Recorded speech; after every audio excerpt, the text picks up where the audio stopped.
what is the oral Torah? So, in very, very short, the oral Torah is everything that makes up the Torah that was not written in the Torah.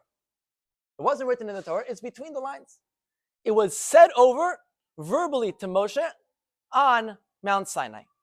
Right? Moshe came down with the Luchos, and then he went back up for 40 days. Right? Well, excuse me, he went up to get the Luchos. He didn't come down yet.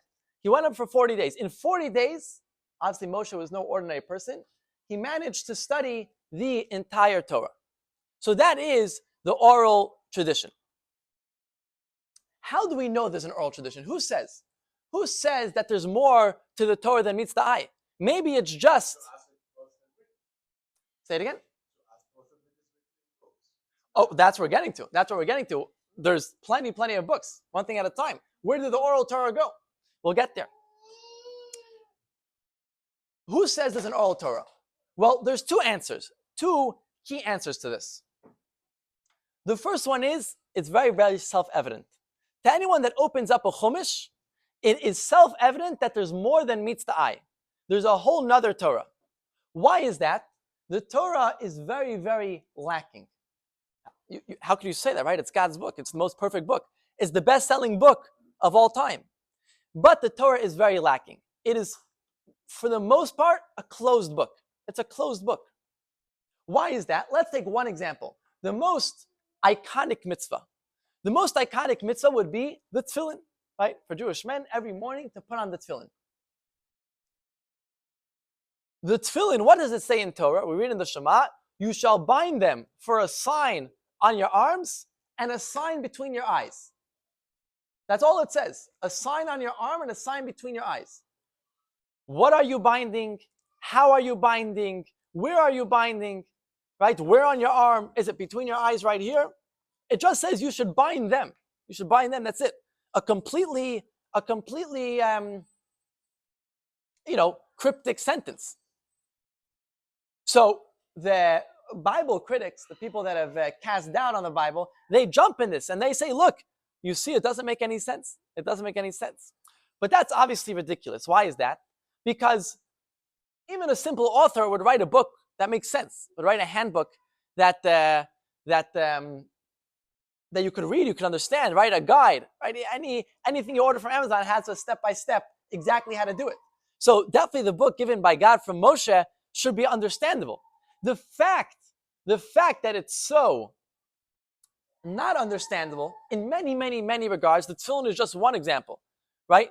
The Shabbos as well, another iconic mitzvah. You should keep the Shabbos holy. Well, how do you keep it holy? Everyone has their own idea of holy.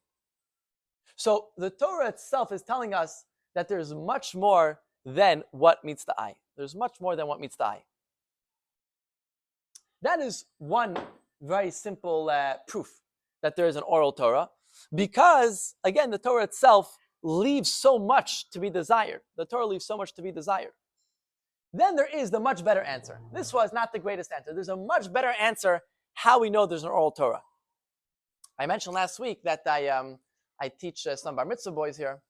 So talking about the tefillin, in one class, I brought out the tefillin, and I asked the boys, does anyone know what these are? What these are?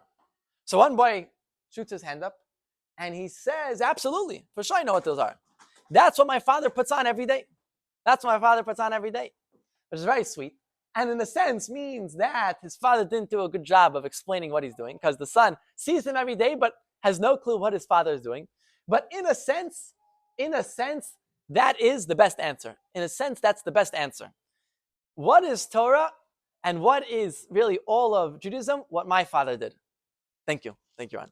And my father did what his father did, and his father did all the way back. All the way back. There was a great rabbi, Rabbi Menachem Mendel of Kutsk. He was known for his, he lived 200 years ago in Russia, Ukraine. He's known for his sharpness and his wit. And he said, the Shulchan Aruch, the code of Jewish law, is for orphans. Why is it for orphans? He says, whatever I do what my father did. I do what my father did. I don't need to open the book. This is what my father did or my mother did. That's what I'm doing. Now, that obviously needs to be taken in context, right? Of course, you need the Shulchan Aruch and how to live your life. But, So the second proof that there is an oral Torah is because it has been meticulously and carefully passed down from generation to generation. And in every single generation, there was never a time from the times of Moshe until this very day that it wasn't carefully passed down in its purest form. Let's jump to number D. Let's jump to number D. Many people, even those very familiar with the oral Torah and the oral tradition, call it rabbinic Judaism, right? It's the Judaism of the rabbis, right? It was some concoction, some new face put on Torah many years later. But many are not familiar that there is an exact record of who was passed down to from Moshe to the next generation. And you see in number D, there were 40 generations from Rav Ashi back to Moshe. Rav Ashi is going to be the hero of the day. We're going to get to him. Rav Ashi was the compiler of the Talmud Bavli, of the Babylonian Talmud, or the Talmud. We'll get to him. And he lived 1,800 years after Moshe. So almost 2,000 years, which if you think about it, is the entirety of the modern era. The entirety of the modern era. 40 generations. You can see number one. Rav Ashi received the tradition from Rava. And then, just to keep it short, I cut out the received from, but Rava, Rabba, for Rav Huner, Rav Yochanan, and you can look at this yourself, but you can skip to 39 on the next page.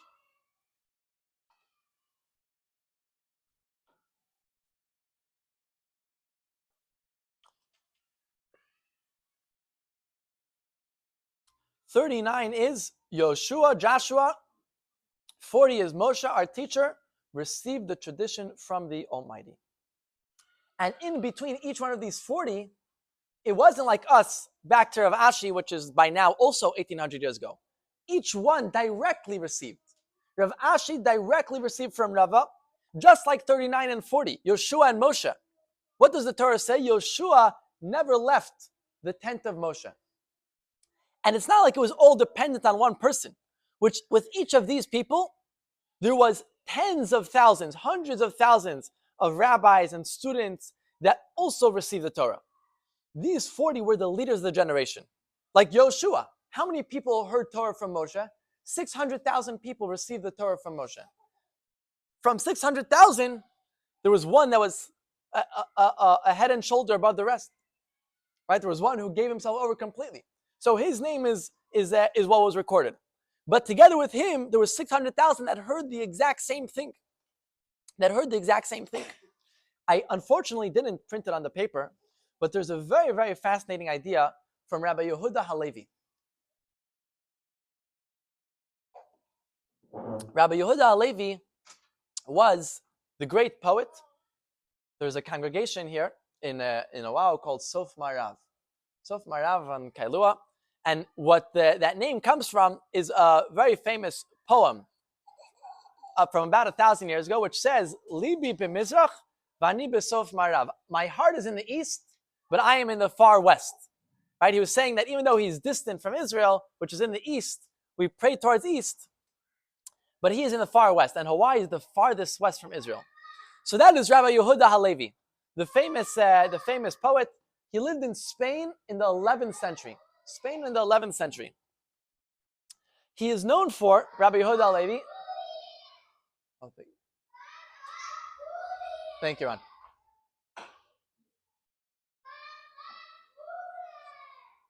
The sweetest sound of all. The Talmud says that the world exists on the Torah study of young children. That's what one rabbi said to another rabbi. Abai said to Rav Papa. So the other rabbi said, what about me and you? We study Torah much more than them. So he answered, there's a difference between someone who studies Torah that's pure of sin, like children that are completely pure, and even the greatest rabbi, right? Shlomo HaMelech says, there's no person who is free from sin. So the island is being upheld on these boisterous young children. But either way, Rabbi Yehuda Halevi, the 11th century poet who lived in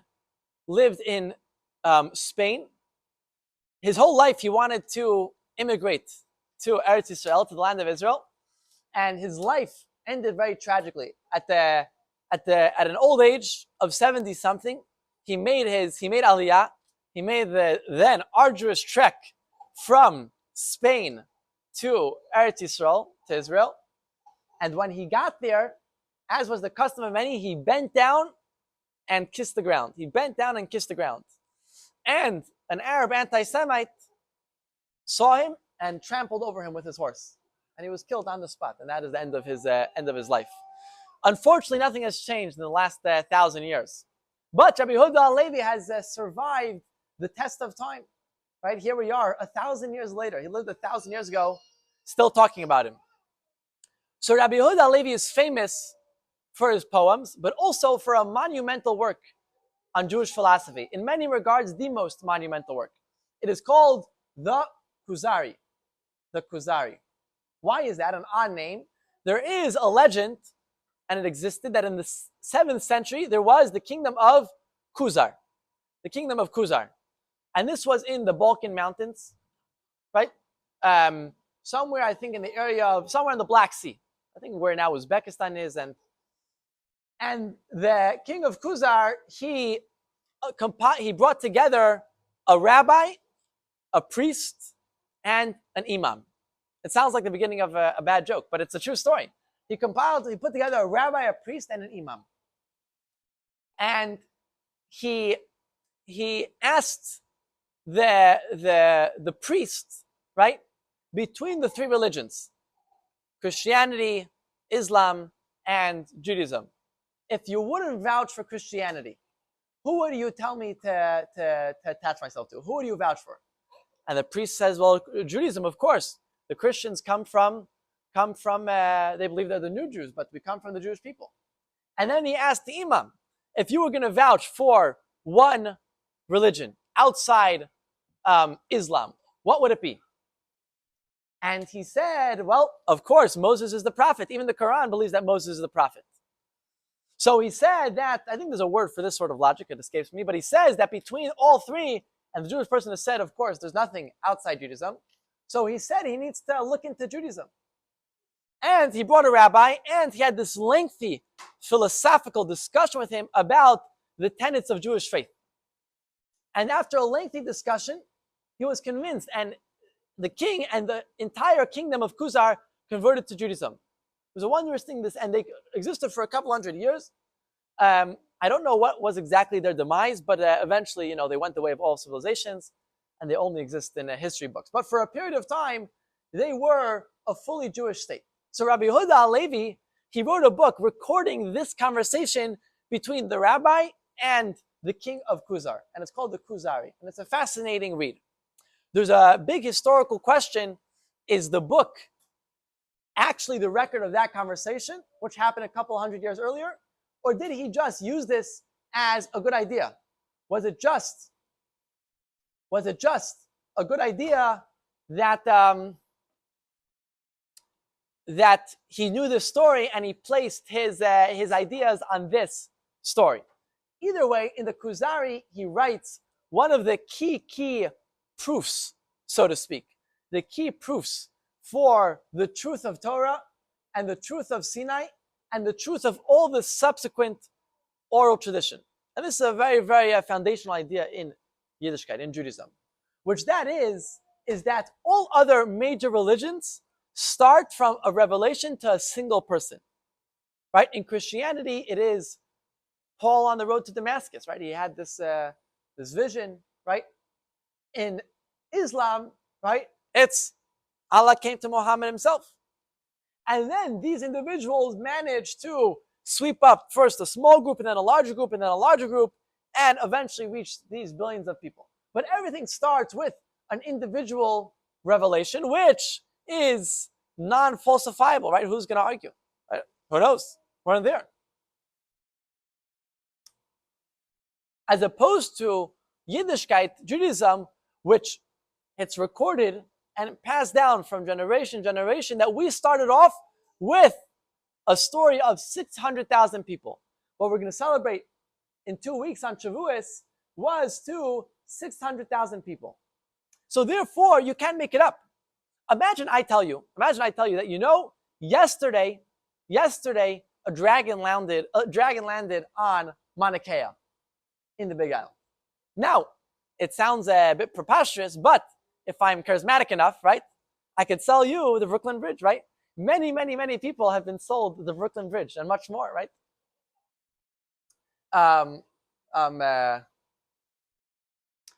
They say, you know how to say scam in every language. Trust me. Trust me. So, yeah, so it might be hard, but I could convince you. And then you have people that believe the earth is flat and all sort of crazy things. But I can't tell you that not only was there some eruption, I could tell you, let's take something much more feasible. Mauna Kea, not Mauna Kea, what is it? Erupted on the Big Island. What is that? Mauna Kea, erupted. Kilauea, thank you. Kilauea. I need to get my facts first before I start. Kilauea erupted onto the Big Island, right? So you don't follow, right? There's people that as soon as Kilauea erupts, that's the only time Hawaii's in the news, right? That are constantly following it. You don't follow it, so I could convince you Kilauea erupted. What I can't convince you is that not only did Kilauea erupt, but the entire island saw it. Everyone saw it and is speaking about it, because that you can't miss, right? I can make up a lie, but I can't make up a lie and say this lie everyone believes. You'll just ask the guy next door, right? Did it happen? So Rabbi Yehuda Halevi says that Torah was revealed to 600,000 people, men, women, and children. And then it was passed down to the next generation and the next generation. So imagine that someone were to claim that the Talmud created itself 2,000 years after the Torah was given. What does the Talmud claim? The Talmud claims that 600,000 people were taught all of this, and it was passed down to the next generation and next generation, and it was passed down until your father and all your father's friends. How would that ever spring up at any point? The entire previous generation knew this. Well, no one heard of it. Go ask your father and your father's father. So that's how we know, that's really the ultimate answer, that we know that there is an oral tradition, and what we have is the oral tradition. Torah is very not self-explanatory, but also there's an unbroken chain. And what we read in D goes from Moshe 2,000 years till the end of the Talmud. And the chain continues. It's been carefully recorded. Who is the rabbi after the Talmud? But this week's class is only till the Talmud. And then there's yet a third reason, and then we'll move on. The third reason, and that is really the ultimate reason, even more than the fact that that's what my father did, and even more than that that's what my grandfather did, is what's called a neshama. Every Jewish person has the Jewish soul, which believes in Hashem and the Torah. And the Torah includes all of the Torah. So really there's no need for these proofs and discussions. The bottom line is every single Jewish person believes in the depths of his heart that there's a God and he gave us the Torah, and not only gave us a Torah, but this is the Torah that he gave us. Okay, moving on. So that is there more than one Torah? Yes, there's two Torahs. Like the Torah itself says. The Torah says there are two Torahs. The Torah itself is telling us that there's an oral tradition.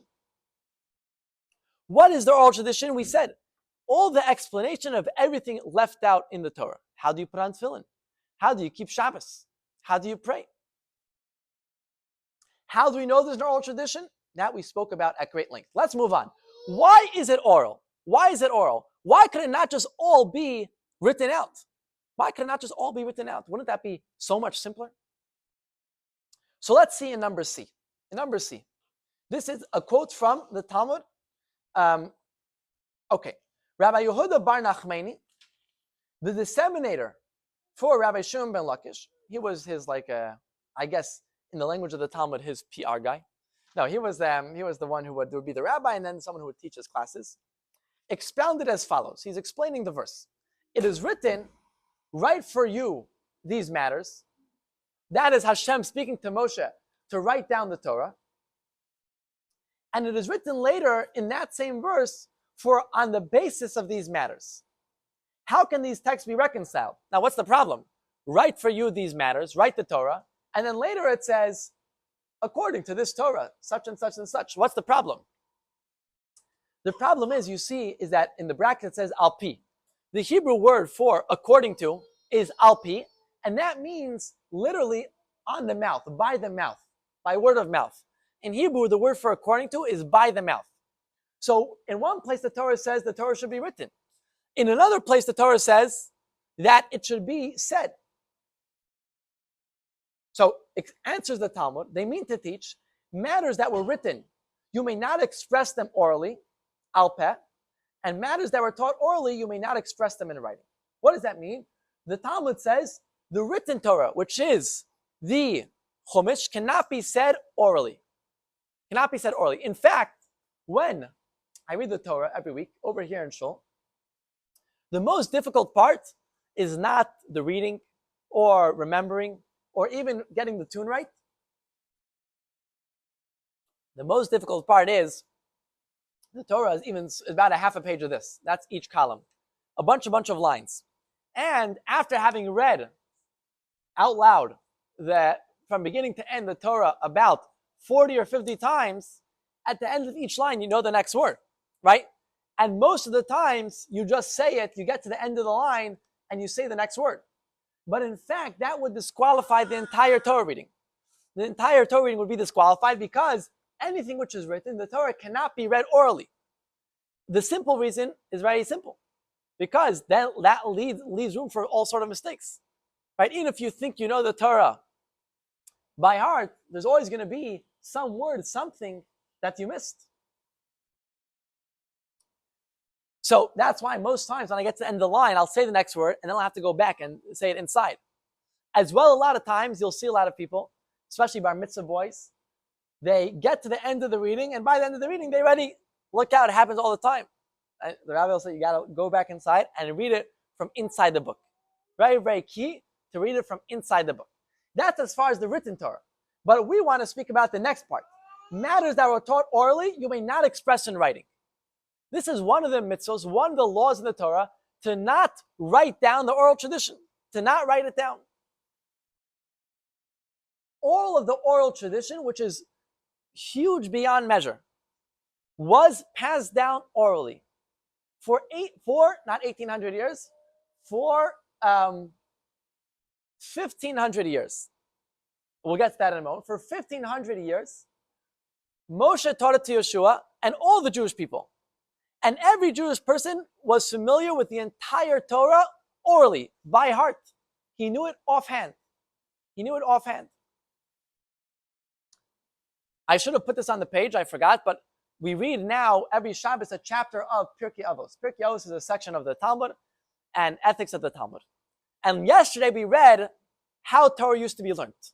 From 5 years old to 10 years old, they would just read the written Torah again and again and again and again until they knew it by heart. Even though you can't say it by heart, but they knew it by heart. From 10 years old to 15 years old, for 5 years, they would just read the Mishnah, which we'll get to in a moment. 5 years until every single child knew it by heart. 5 years, again and again and again. And it wasn't like school in Hawaii, which ends at 2 o'clock. Right? The Talmud says school started from daybreak until the night. We're talking 12 hours, from 10 years old to 15 years old. And then from 18 years old until the day you pass, they would study the Talmud, which we'll get to in a moment. So for 1,500 years. Why? Because the Torah says so. Right? That's the best answer. The best answer is because the Torah said so. Right? There was this rabbi who was one time giving a class, and he started building this thesis, this theory. And the student raises his hand and says, Rabbi, you could say that, but what's forcing you to say that? He was trying to explain some theory in the Talmud. And he says this and this and this. Who says you have to say that? Right? So the rabbi said, I'll tell you. And he goes on and he builds his theory. Now it's one block on top of another block. In these Talmudic classes, it's like a pyramid, one block and another block. So the student raises his hand and says, Rabbi, why do you have to say that? Rabbi says, I'll tell you. And then he builds, and then this is classic a Talmudic class. Hopefully we'll get to, right? This huge pyramid of logic. If you say this, then you say this, and if you say this, then you say that, and if you say that, then you say that, on and on and on. Finally, at the end of the class, the student tells his rabbi, why do you have to say that? The rabbi said, well, because I have to give a class, so I have to say something. That's why I have to say this theory. But, so the answer is, why Why is Torah orally? Because that's what Torah says. But why does Torah say that? Why does Torah mandate that it has to be orally? And this is for what we've been speaking about the whole day. Torah wanted that the Torah should be passed on father to son, rabbi to teacher. Something that's written, okay, so anyone could go open it up, study it himself, have his own understanding of it, and then the authenticity of our tradition would be lost. The reason why Torahs remain so authentic is because it's father to son. In fact, another word for the oral tradition, we haven't said yet. The name of the oral tradition is Torah Sheba'al Peh, the oral Torah. Torah Sheba'al Peh. However, it is also commonly known as the Mesorah. The Mesorah. What does the Mesorah literally mean? The Mesorah means what's handed over. The way the Talmud calls itself is what's handed over. Because it was handed over father to son, student to teacher, and so on and so forth. And in fact, not right now, but till today, I could say right now, I and everyone here learning in this Chabad received from the Lubavitcher Rebbe. And we know who his teachers were, and his teachers were very clearly 300 years back. And then you could trace it back all the way to the Talmud, and then the Talmud itself traces itself back all the way to Moshe. So, good thing that Ron walked back in just in time for his question, which is, it's all written. The Talmud now has all been written down. So what happened? So let us see number E. Number E.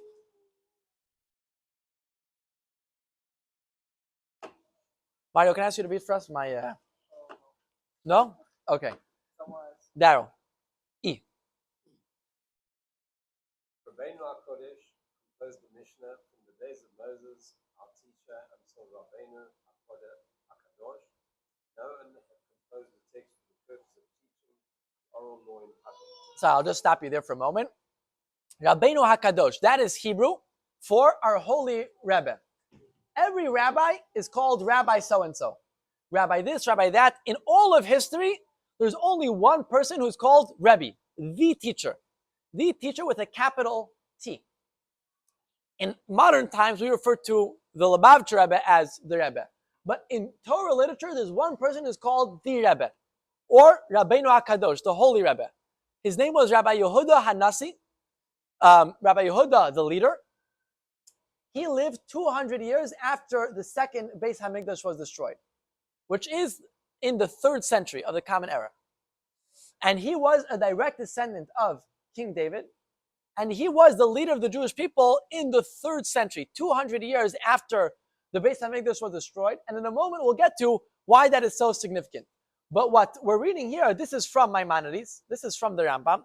What the Rambam says that from Moshe until Rabbeinu HaKadosh, so Moshe was in the 13th century before the Common Era. Rabbeinu HaKadosh, the rabbi, he's known as the rabbi, and now we're 1800 years later, and he's still known as the rabbi. Not a single person had written anything down. So 13th century till before the Common Era till 3rd century, we're talking 1500 years. If you would have been in a Torah class in those 1500 years, you wouldn't ask, why is it all written down? Because it wasn't. It was all orally, and it was all remembered. Okay, moving on.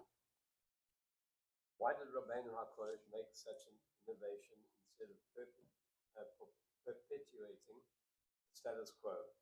Because he saw the students becoming fewer, new difficulties constantly arising, the Roman Empire spreading itself throughout the world and becoming more powerful, and the Jewish people wandering and becoming dispersed for the far ends of the world. Therefore, he composed a single text that would be available to everyone, so that it could be studied quickly and would not be forgotten. Throughout his entire life, he and his court taught the Mishnah to the masses. Thank you. What does that mean? What that means is that there's an old Yiddish saying. The old Yiddish saying is, in fact, if you look at the page, just to understand the saying, the last box says the Shulchan Aruch. The Shulchan Aruch, that's the code of Jewish law in the chart. On the bottom, you have the Shulchan Aruch. That is the code of Jewish law. And you can see there's 4 small boxes. Hopefully we'll get to it. There are 4 sections of Shulchan Aruch. not going to go through now what each section deals with. There's an old Yiddish saying that says there's a fifth section to Shulchan Aruch. There's a fifth section to the Code of Jewish Law. The first one is Orach Chaim, the second one is Yerodea, etc., etc. And the fifth one is the most important one.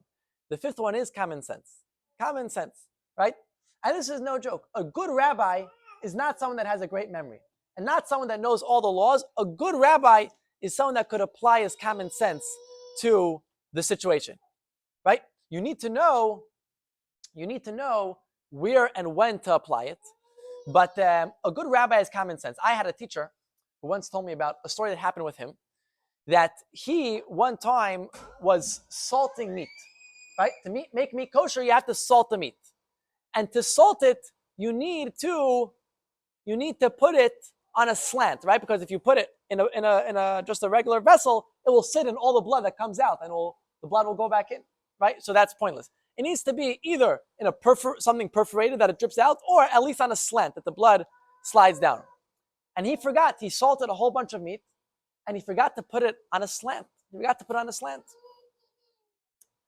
So he called his rabbi and he says, "What do I do? It's a lot of meat. Do I have to throw it out?"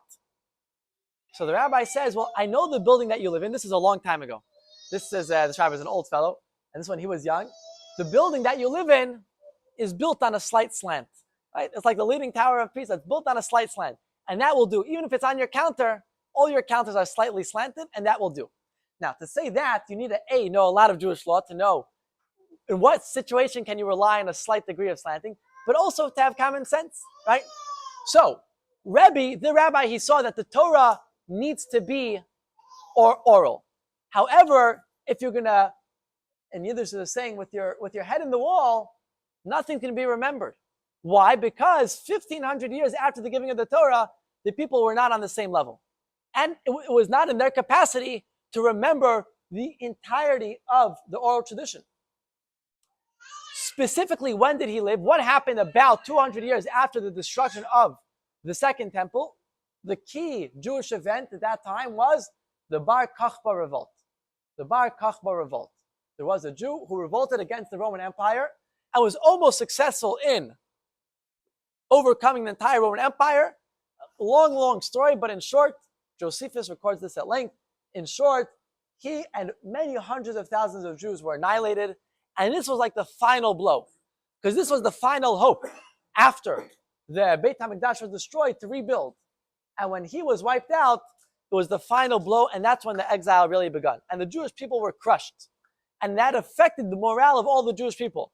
And no one had the bandwidth to remember the entire oral tradition. No one had the bandwidth. So he saw that it had to be written down. So what did he do? He compiled the Mishnah. If you look back at the chart over here, this is the Mishnah.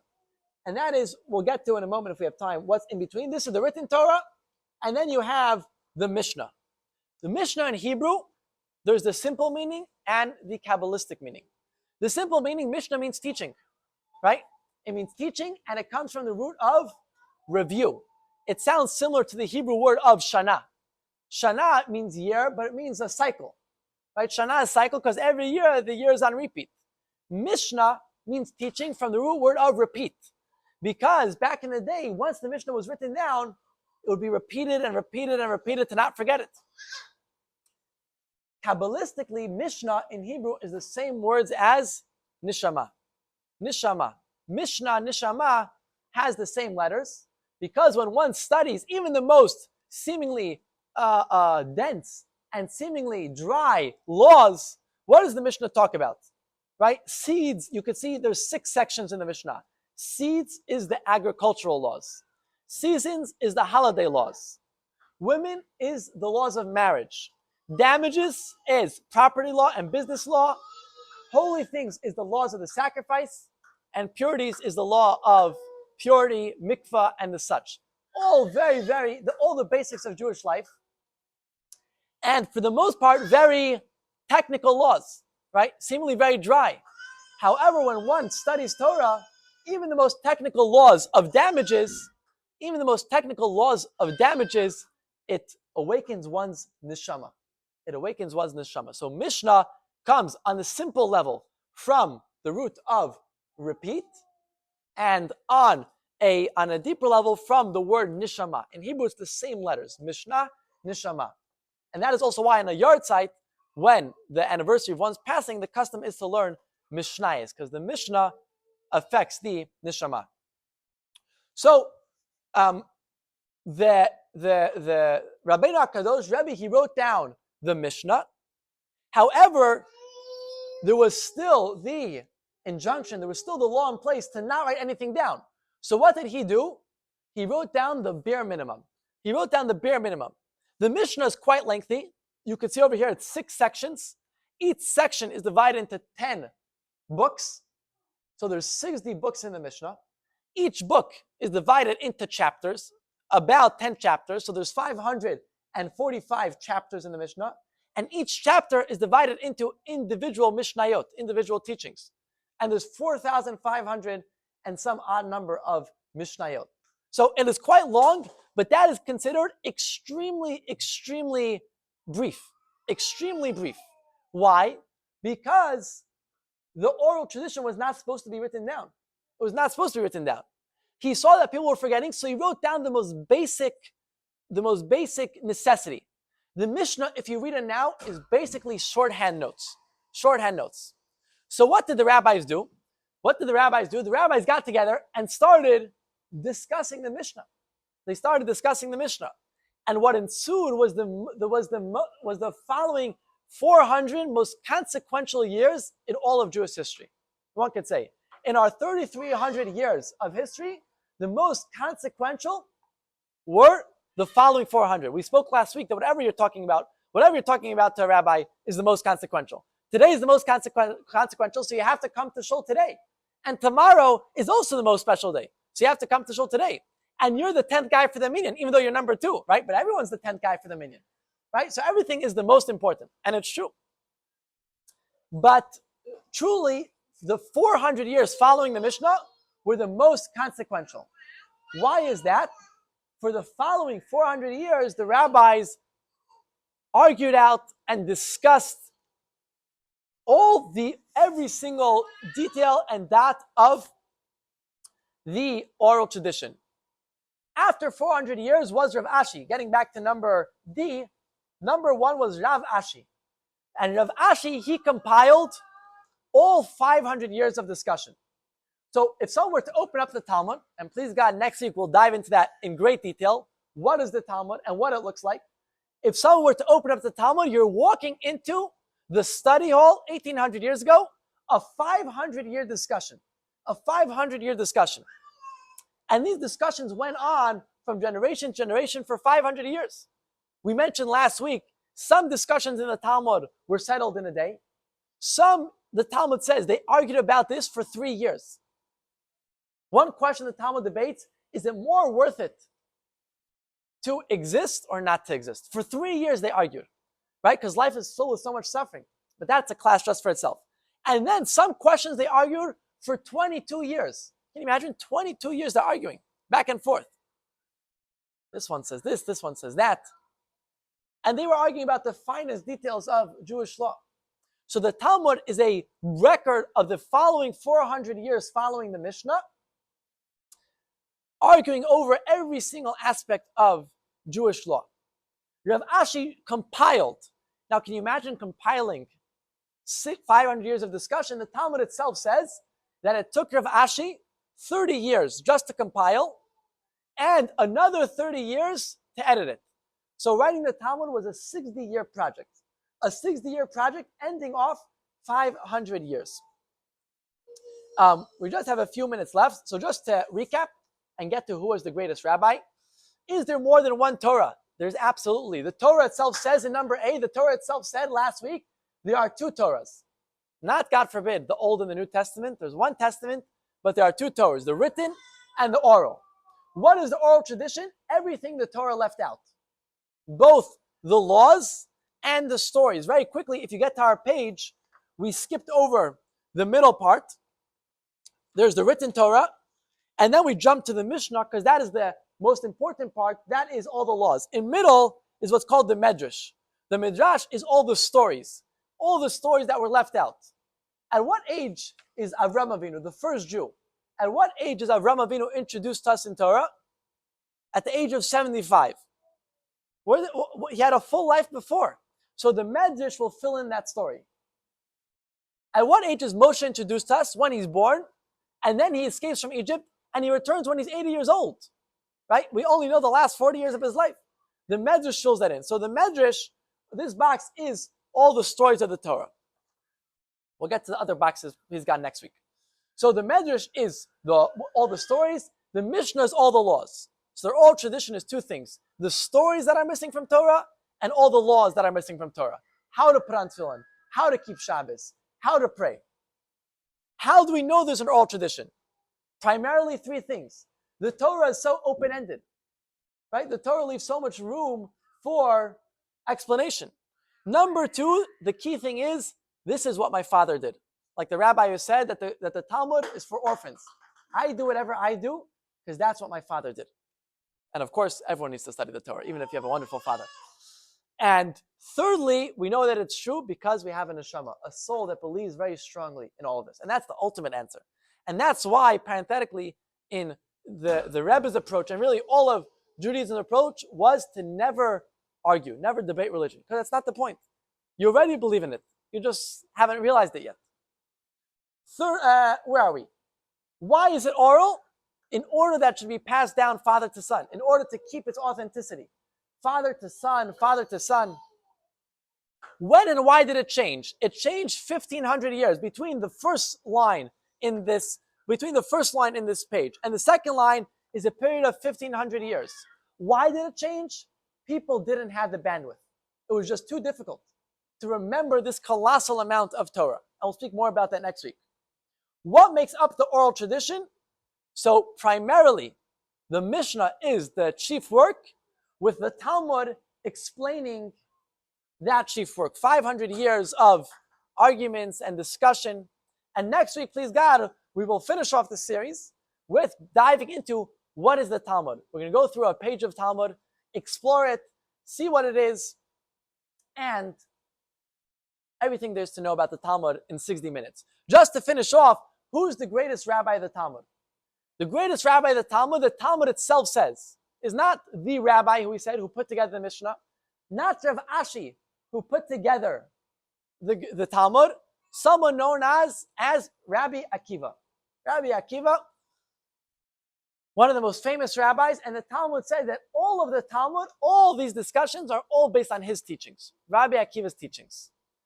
Now, Rabbi Akiva, until he was 40 years old, could not read Hebrew. Until he was 40 years old. In fact, Rabbi Akiva himself says, and it's recorded in the Talmud because Rabbi Akiva is the chief rabbi of the Talmud. Rabbi Akiva says, until I was 40, if I would meet a rabbi, I would bite him. Right? I hated the rabbi so much. Nowadays, the rabbi calls, okay, you hang up, or you send him to voicemail. Back in the day, things were much more brutal. You didn't like the rabbi, you bit him. No, of course, this is a form of speech. Rabbi Akiva wasn't actually going to bite the rabbi, but it meant to say that he really didn't appreciate the rabbi's speeches. He felt they were arrogant and elitist. And what happened? He was a shepherd. And maybe many are familiar with the story. And one day he's shepherding and he sees a rock. And there's a drop of water dripping through the rock, dripping through a perfect circle. There was a rock, and I don't want to get wet, but there was a perfect circle right through the rock with water dripping. And he's like, wow, how beautiful. Right? If you live nowadays, you pull up his phone, straight to Instagram for millions of people to see without even thinking about it. But back in the day, before there were phones, what did he do? He thought about it. That's so beautiful. How does it work that this drop is dripping straight through the hole? And then he realized, no, it's not that there's this drop dripping straight through the hole. The water dripped, and over thousands of years, it made this hole. One drip at a time, right? Like Chinese water torture. Right? One drip at a time, it made this hole. So Rabbi Akiva realized if even a rock of stone could be affected by a drip of water, imagine the mighty waters of Torah, what they would do to my rock of a head. Right? His head was a rock. He couldn't understand anything. He couldn't read at 40. But he said if one drip could affect the stone, then my stone of a head could also be affected. So he spoke to his wife, Rachel, was also one of the famous women of Torah, and she says, yes, go study. I'm giving you 12 years. 12 years, I'll manage on my own. Go study. So he went for 12 years and he sat in kindergarten. A 4-year-old man, he sat in kindergarten and he learned the Aleph Beis. And he applied himself to Torah for 12 years till he ultimately became the greatest rabbi who ever lived. The greatest rabbi ever lived. What happened was that he returned back home after 12 years and he's walking home and he sees his wife having tea with another lady. And she says, what a terrible husband you have. 12 years he's left you. She says, you know what he's doing? He's studying Torah. If he were to ask me, I would say go for another 12 years. And he didn't go home. He turned right around and he went back for another 12 years. And in those 24 years, he became, till this very day, the greatest rabbi who ever lived. And he returned, after 24 years, he returned home with 24,000 students, 24,000 rabbis studying under him. And he returned back to his hometown. And when he returned back to his hometown, his wife, so there was a procession. Akiva was coming back with 24,000 students. You can imagine that was quite the parade. And his wife tries to get in, and they're like, do you have an appointment with Rabbi Akiva? Akiva says, let her in. All the Torah that you know is credit to my wife. And thus, all the Talmud is credit to this good Jewish wife, Rachel. And there's many other stories of Rachel and Akiva, but we'll end here. And the lesson is that it's never too late. Every single person around this table knows a tremendously amount more than Rabbi Akiva did when he started. And he started at 40, and he applied himself and became the greatest rabbi that ever lived. Everyone, thank you very much for coming and making the class. Please don't leave without a bagel. And next week, we're going to dive into and become masters of the Talmud. Thank you. Thank you.